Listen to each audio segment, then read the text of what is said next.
O senhorio in Dicionário Temático do Ocidente Medieval, tomo 2, Jacques Le Goff e Jean-Claude Smith.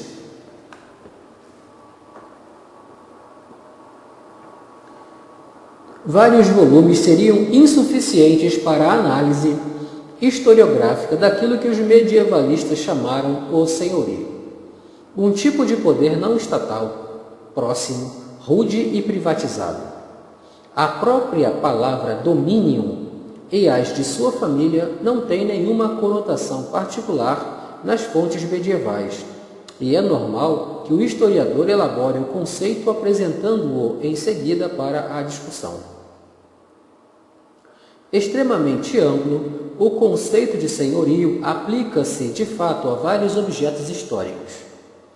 Ele pode ser tanto um domínio rural e uma célula da vida social de enorme pujança, na qual os homens aproximam-se de seu chefe, quanto o despotismo de um castelão, gerador de fratura social.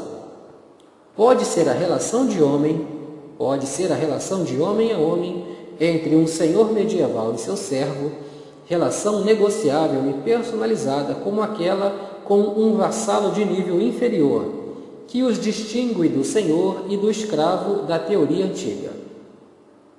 É a relação fundiária estabelecida a diversos títulos entre o possessor de uma terra e seus tenanceiros, uma partilha dos direitos de propriedade e um encadeamento de elementos reais e pessoais que desafiam os princípios do direito moderno, mas que não chegam a surpreender os apreciadores da antropologia.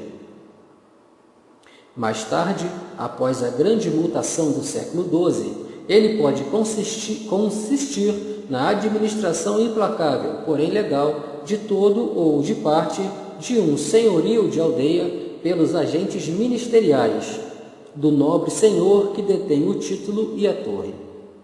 Tal sociedade é tecida por uma série de relações de poder de grande complexidade que criam diversos tipos de senhorio. Por outro lado, a história medieval é longa e rica e sob a marca da continuidade do poder nobre apoiado pela ideologia cavaleiresca. Há, de fato, inúmeras e sucessivas mutações. Estas são frequentemente descritas como nascimentos do senhorio, que cada historiador entende de forma diferente, escalonando-as do século III ao século XII. Sob esta expressão, o historiador narra os diversos desdobramentos do poder nobre e cavaleiresco, sempre em períodos de crise ou de enfraquecimento do Estado central, e com ele do direito erudito. Desde o século V, Salviano de Marsella fustiga com veemência a tirania de pessoas privadas que desviam em benefício pessoal os impostos e a justiça. A aristocracia galo-romana solapa a ordem pública com sua dureza e violência sem freio. De que adianta aplaudir a resistência dos bagaudas ou a ascensão dos bárbaros? Estes últimos não deixarão, na verdade, de se unir à referida aristocracia. No século VII, assiste-se ao declínio dos merovingios. Seria este o momento crucial para o advento do regime senhorial? Sim, segundo Fustel, de Coulanges e, mais recentemente, Chris Wickman, considerando o desenvolvimento das imunidades das corvés dominiais e das clientelas vassálicas.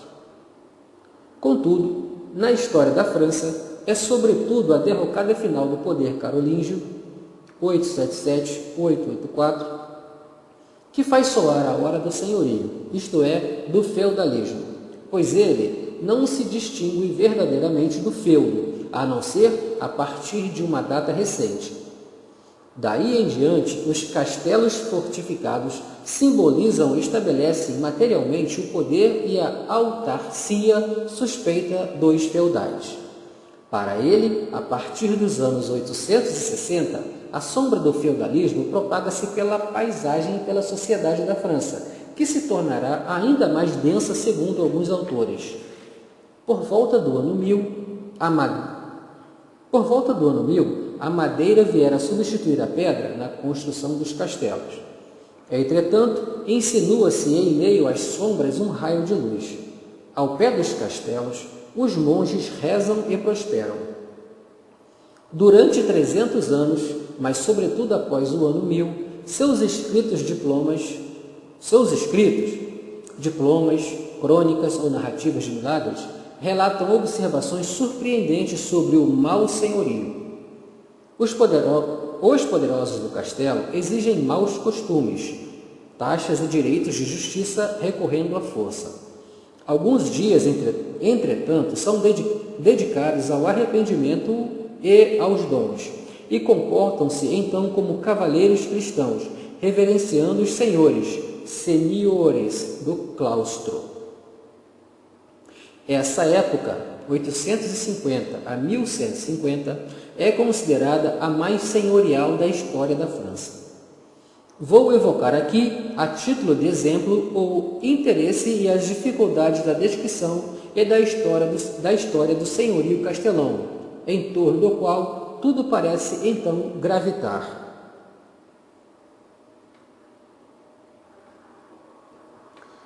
O paradigma e as fontes. Subjaz a todos os livros modernos o vigoroso paradigma de um período feudal inteiramente entregue a senhores castelões independentes e, por consequência, à violência social. Ele representa em nossa história o caos inicial, a selvageria, cujo reflexo precede e justifica, como na mitologia de um povo primitivo, suas instituições atuais.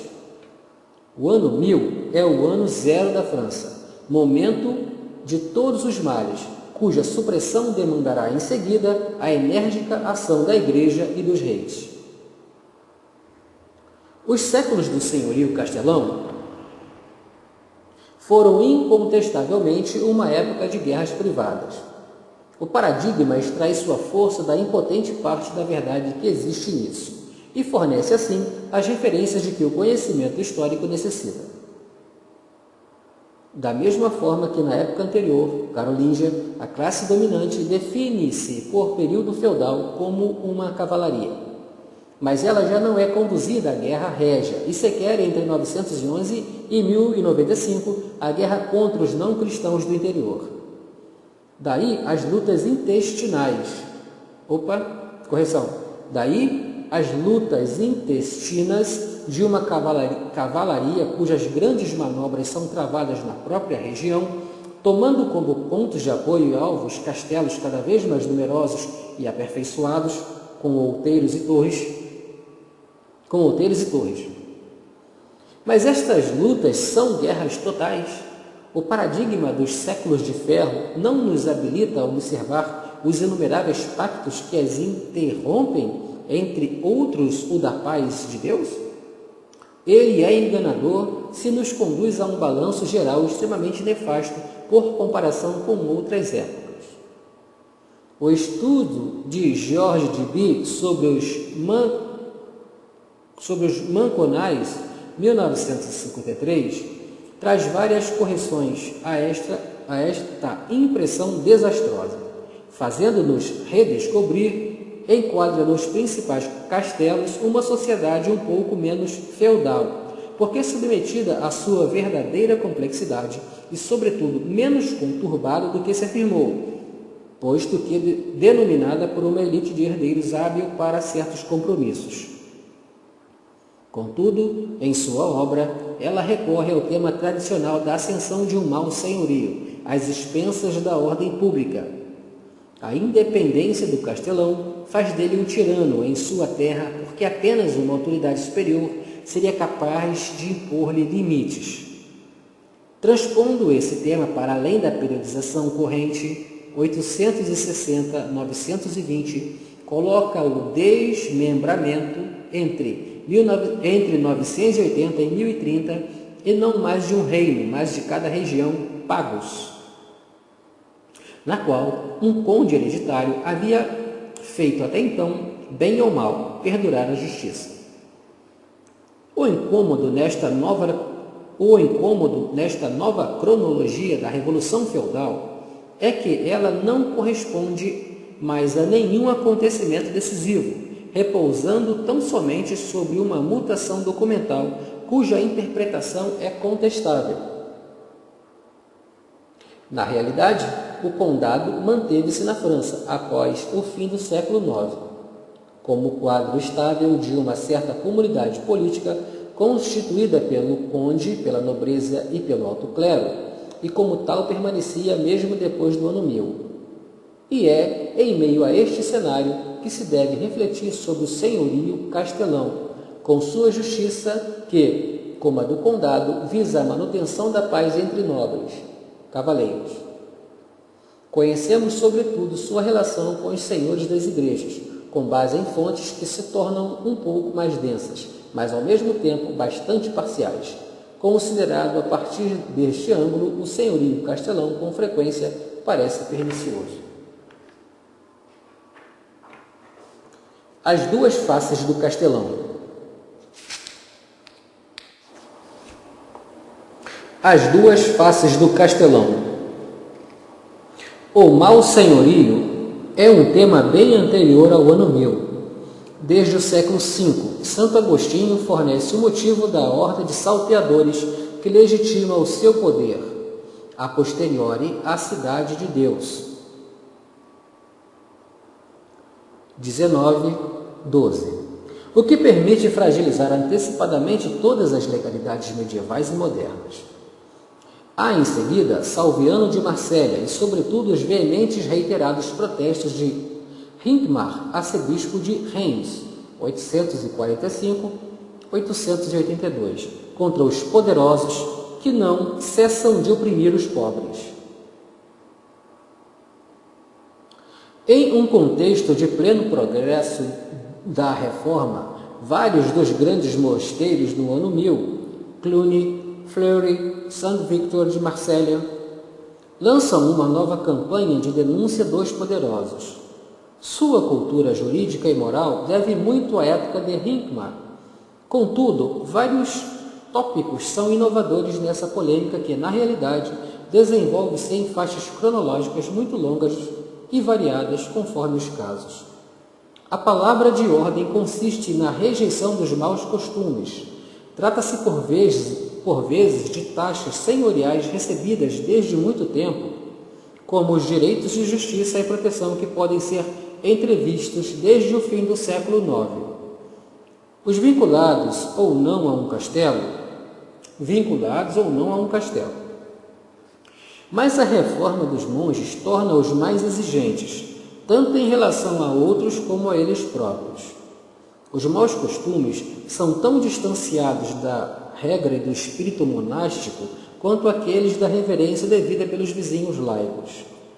Outros maus costumes atingem as terras recentemente cedidas aos monges pelos nobres por testamento.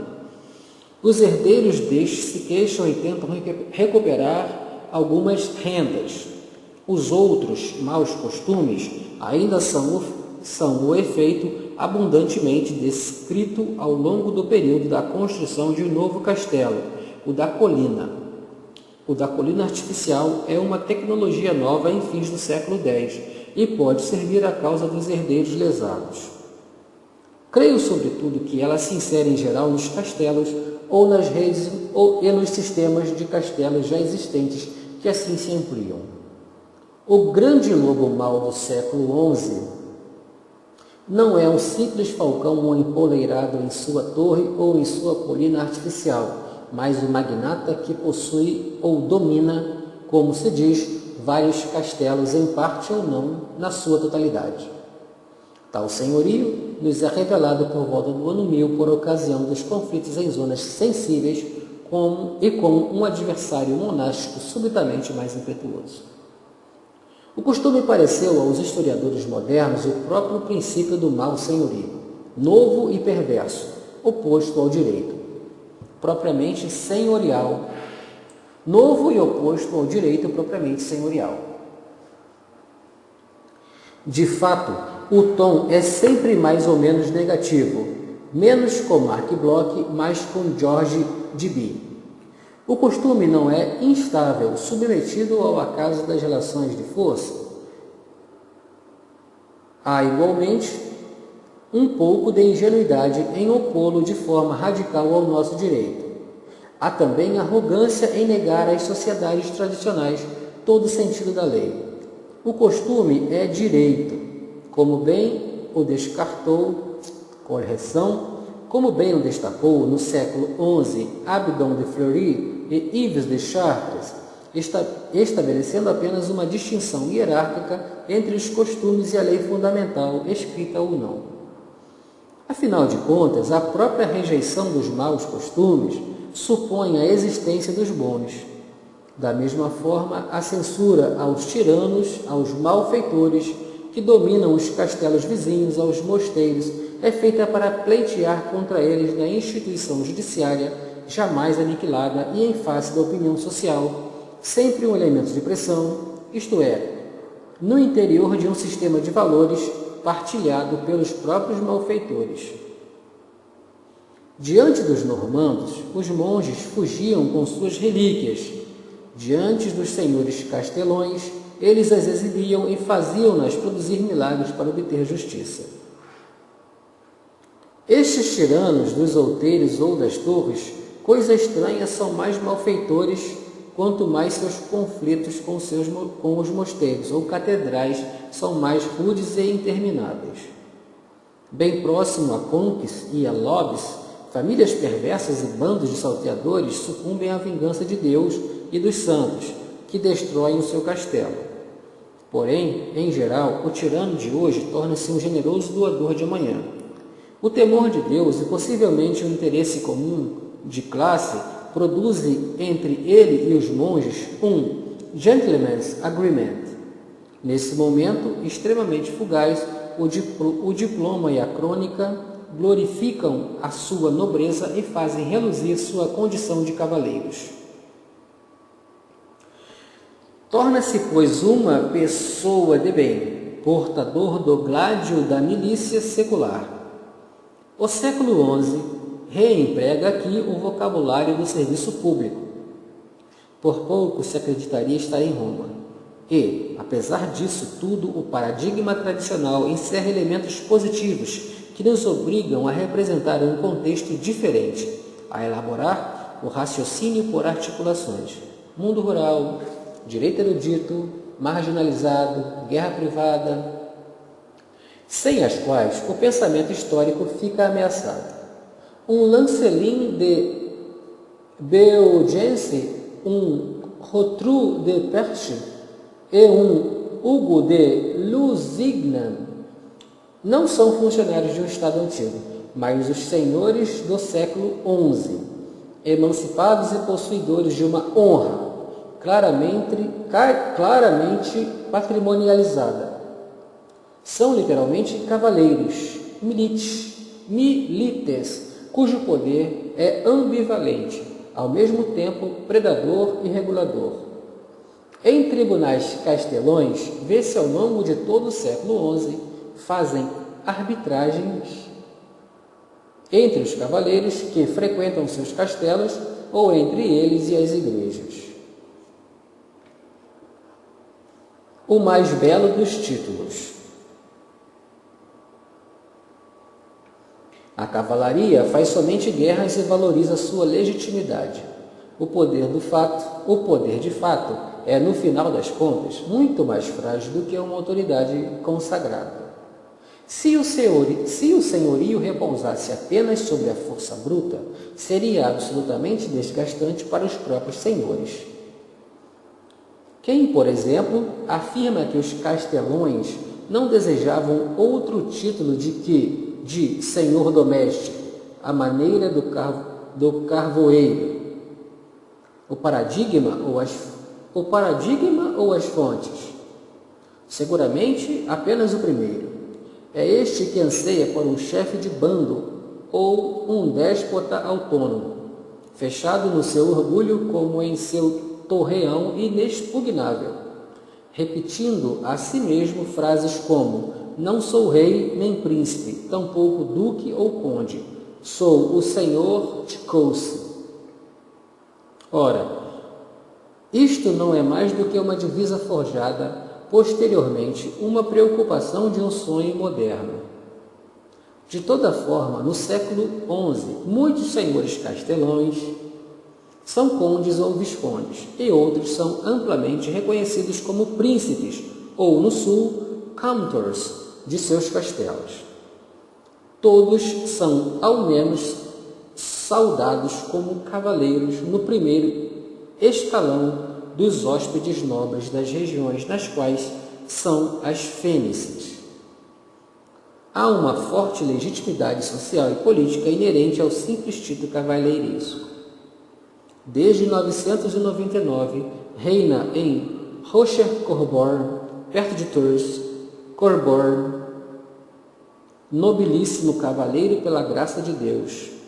Ser cavaleiro é pertencer a uma sociedade ampla, a elite de um lugar, pagos, reagrupada com frequência em torno de um duque ou de um conde poderoso, formando uma vasta rede de parentesco e de sociabilidade a despeito dos conflitos internos, isto é, das relações conflituosas que perpassam a sociedade cavaleiresca. Quanto ao pela graça de Deus, apenas no século XV, o rei interrompeu expressões semelhantes como um desafio à sua soberania. No século XI, toda a hierarquia social, todo o sistema das três ordens é estabelecido, mantido e definido pela graça de Deus. Os senhores daquela época jamais reivindicaram a independência, nem desdenharam toda a legalidade. Nós os tomamos por usurpadores da soberania apenas por causa dos esbirros do cardeal de Richelieu, um galant, um miserai. Com efeito, nos anos 1630, reivindica-se para o rei o monopólio da soberania no reino, considerando-se retrospectivamente os príncipes do passado como usurpadores. Insiste-se, pois, em denegri-los com base em considerações anacrônicas, em fazer pesar a história da França sobre suas costas.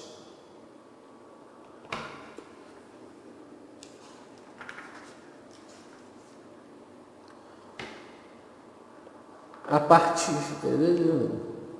dificuldades de uma descrição. A partir do castelo, dizem-no ainda hoje, um verdadeiro bando faz sua lei reinar sobre a região, impondo seu imposto e estabelecendo uma espécie de pequeno estado predatório.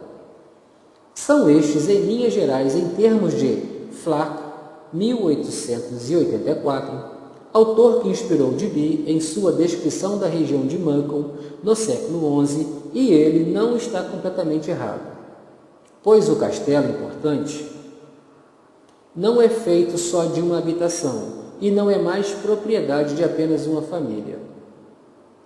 É necessário distinguir toda uma série de costumes exigidos em nome da ordem pública, como a proteção, chamada assim ironicamente segundo um documento de Saint-Denis, escrito em 1005, dos costumes relacionados à propriedade do solo.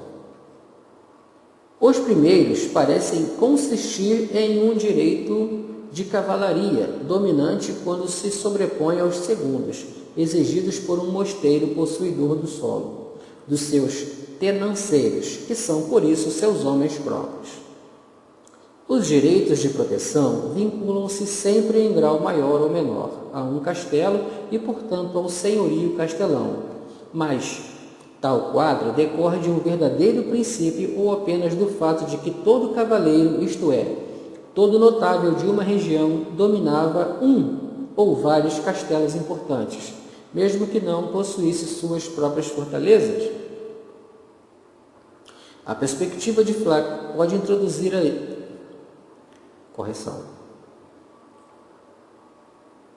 Mas tal quadro decorre de um verdadeiro princípio ou apenas do fato de que todo cavaleiro, isto é, todo notável de uma região, dominava um ou vários castelos importantes, mesmo que não possuísse suas próprias fortalezas? A perspectiva de Flack pode induzir a erro, uma vez que o grupo cavaleiresco não constitui um verdadeiro bando, oriundo do exterior e estabelecido em uma castelania como se fora terra conquistada. Na pessoa dos cavaleiros do castelo, abordamos a própria sociedade local, seus elementos mais evidentes lá instalados com suas divisões e diferenças internas. São estes detentores de direitos sobre o solo que, além do mais, podem adquirir costumes de outro tipo, cuja origem pode ser muito rapidamente esquecida e cujo próprio pretexto muda? É o que se vê em Mont Saint-Jean, Borgonha, nos anos 1070. De qualquer forma, é incomum no século XI que o verdadeiro proprietário de um senhorio fundiário, alódio, vila, não detenha também a justiça inferior e a superior sobre seus camponeses. Os próprios mosteiros cedem aos condes, aos senhores castelões ou aos seus agentes apenas os casos de alta justiça e ainda assim a contragosto, tentando subtrair desta jurisdição seus verdadeiros servos. Os não nobres são julgados e governados na aldeia, vila, e não no castelo, daí o seu nome de vilãos. Não é absolutamente necessário crer que no século X o campesinato livre era julgado na circunscrição de uma viguerie, subdivisão do pagos, ou seja, em uma jurisdição pública e que, em seguida, a mutação do ano 1000 destruiu esse tribunal e desmembrou o pagos em castelanias privatizadas. A viguerie era, no século X, apenas uma referência que, em seguida, foi abandonada e nem sequer substituída. Quanto à castelania, esta só se afirmaria como circunscrição territorial no século XI. Portanto, há apenas a paróquia, além do pagos, que efetivamente subsiste. Na realidade dos séculos X e XI, na França Central, concentram-se no pagos a honra do conde ou do visconde, além das honras dos príncipes de castelos e as terras das igrejas. A transformação destas honras em verdadeiros territórios, domínio condal, castelania, ban de uma igreja, efetua-se gradualmente ao ritmo do fortalecimento dos quadros administrativos, processo sensível a partir de meados do século XI, como os prebostes, prefeitos, viguiers e diversos tipos de agente, e concluído no alvorecer do século XIII. No século XI, a honra castelã é para os contemporâneos uma evidência imediata e sintética. O prodigioso Recit des Pactes Conventi entre Hugo de Lusignan e Conde de Poitiers nos anos 1020 não fala de outra coisa. Percebe-se que, sob esta expressão, encontra-se ao mesmo tempo o feudo e o senhorio, emblema do homem e riqueza material, função pública e patrimônio. Contudo, é extremamente difícil descrever esse tipo de honra, tanto no que se refere a seu princípio quanto aos seus dispositivos concretos. Sofremos com a escassez das fontes. Não há inventários completos e faltam até mesmo referências em zona de atrito com determinado senhorio da Igreja. E nossas categorias modernas mostram suas limitações. A velha escola do século XIX tem razão. Com base em nossos critérios, confunde-se indevidamente soberania e propriedade. E, contudo, é preciso aprendermos a esclarecer cada uma destas noções. Não há no século XI propriedades ou soberanias abstratas, plenas e integrais, e sim por toda parte, verdadeiros laços de relações sociais. Dibi o dizia muito bem. A posse de uma terra ou mesmo de um castelo supõe sempre uma relação entre diversos detentores de direitos, quer sejam os mesmos e concorrentes alternados ou partilhados, quer sejam direitos de tipos diferentes, que nós mesmos não dissociamos mais. Quase não conseguimos imaginar, por exemplo, que se possa deter um castelo ou uma terra sem o direito de aliená-lo à vontade, o que, no entanto, é extremamente frequente no século XI. Predominam os direitos de uso sobre os de abuso. De maneira geral, as servidões que pensam sobre um homem e seus bens são mais numerosas do que na época moderna, sobretudo depois de 1789, e é a toda esta atmosfera mental sociojurídica que se chama feudalismo ou ordem senhorial, expressões mais imprecisas do que propriamente erradas.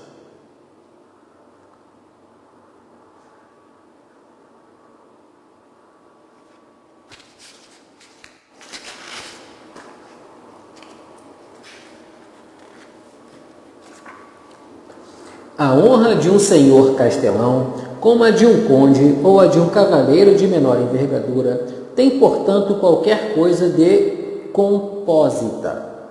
Os historiadores interpretam-na de várias formas de acordo com o aspecto que privilegiam. Para os membros da velha escola, trata-se de uma dependência feudal. Para Dibi, é um senhorio banal. Ambas interpretações são ao mesmo tempo verdadeiras e falsas, porque demasiado parciais. Senhorio banal? O termo é, de fato, muito mal escolhido e não extraído das próprias fontes. No Maconais, apenas uma alusão ao ban, em 1095, em um ato pontifício relativo ao ban de Cluny, senhorio completo do abade sobre a própria área do mosteiro, o burgo e algumas localidades vizinhas. Uma banlieue, subúrbio. A justiça sobre os não nobres, o ban que os arrasta ao moinho, são exercidos mais pelo senhor do solo do que pelo castelo. Este último os detém somente sobre uma parte do próprio castelo do burgo. A própria expressão senhorio banal chegou até Dibi, de uma teoria forjada por historiadores que o entendiam como ban régio, no intuito de insistir sobre a origem pública regaliana de certos direitos senhoriais. Ora, o erro está em considerar a justiça no seu conjunto e sobre todos como se os próprios reis da Alta Idade Média jamais os tivessem tido. Em compensação, é verdade que a honra castelã não é essencialmente um senhorio do solo habitado e cultivado. Ele concentra todos os espaços do tipo público, além do próprio castelo, a floresta que frequentemente está nos seus limites e os rios, as estradas, a feira que se realiza a cada semana na encruzilhada próxima dele, enfim, as igrejas. Os principais agentes de um senhor castelão são, no século XI, os monteiros ou guardas florestais e os receptores de pedágios, guardas de estradas e de mercados, além daqueles que intervêm em seu nome nas terras de mosteiros, para dispensar em princípio proteção e justiça. E quanto à castelania como dependência feudal?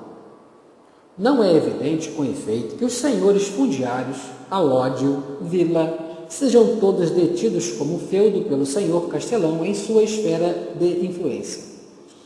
Alguns o são, e sobretudo entre eles os senhores do solo, que são cavaleiros do castelo. Produz-se a partilha dos direitos do senhorio castelão, de caráter um pouco mais público. Assim, a cavalaria da área, sediada no castelo, recebe como feudo parte das florestas, dos mercados e das igrejas. Repartição dos ganhos de ban, observa Dibi. Por outro lado, a autoridade superior conserva um certo direito de vigilância, e o senhor Castelão deve naturalmente homenagem e fidelidade ao conde, e com frequência, maior do que se firmou, tem a obrigação de abrir-lhe as portas de seu castelo. Nestas condições, é impossível um verdadeiro despotismo de sua parte. Incompletamente emancipado do conde, o senhor Castelão não é, portanto, um senhor absoluto, mesmo porque os cavaleiros de seus castelos mantêm com ele uma relação desequilibrada. Eles o apoiam, mas também podem desequilibrá-lo. São suas próprias guerras privadas que preservam sua preeminência e, no entanto, ele custa apaziguá-las. Foi preciso a passagem das relíquias de Santo Ursmer, em 1060, pelos castelos flamengos, para pôr fim às suas querelas. Ainda assim, e por quanto tempo? De seus vassalos, um senhor não fez o que lhe apraz, e também não de seus agentes ministeriais, pois necessita permanentemente deles, e sua servidão ritualizada dificilmente basta para reduzir sua arrogância. Enfim, nada é menos seguro do que a passividade camponesa diante de todo este sistema. Quando nos anos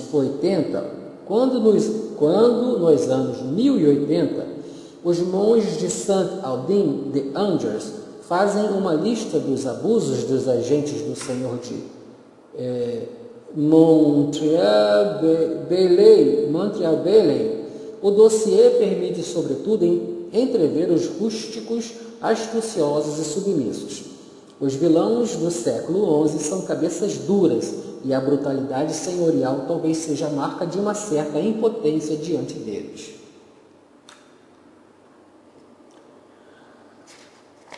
Estado, senhorio e anacronismo. Portanto, os paradigmas que sustentam o conhecimento histórico podem igualmente deformá-los, como ocorre quando um fenômeno medieval é desfigurado por sua caricatura moderna. O senhor Castelão do século XI, personagem central de um sistema social ramificado, é transformado em déspota isolado em uma quimera. Mézeray sustenta em 1643 que os monstros do folclore francês eram inspirados nos senhores castelões daquela época. Não se poderia tratar justamente do inverso? E se fosse a concepção de Mézeray acerca daqueles que provinha do folclore?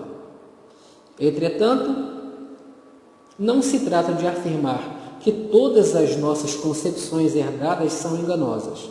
Como não ver a violência difusa em toda a sociedade antes e depois do ano 1000?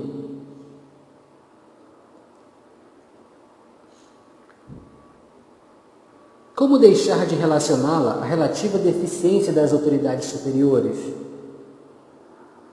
A onipresença dos costumes senhoriais testemunha o esforço de apropriação da região pela cavalaria em seu conjunto, tanto porque ela detém as armas, quanto porque se acredita nela.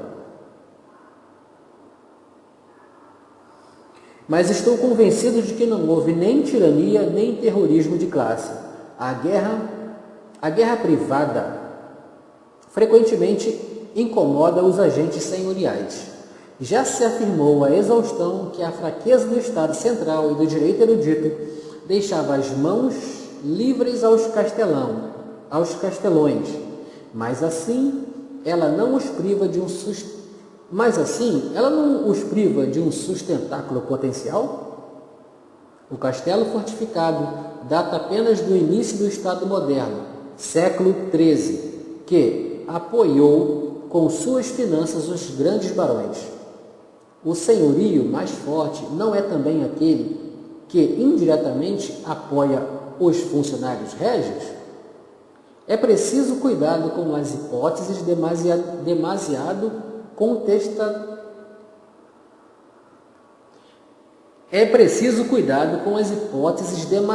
contestatárias, mas ainda assim mantém-se a dúvida sobre se, na Idade Média, o que é ruim para o Estado sempre é bom para o senhorio. Dominique Barthélemy, tradução de Mário Jorge da Mota Barros.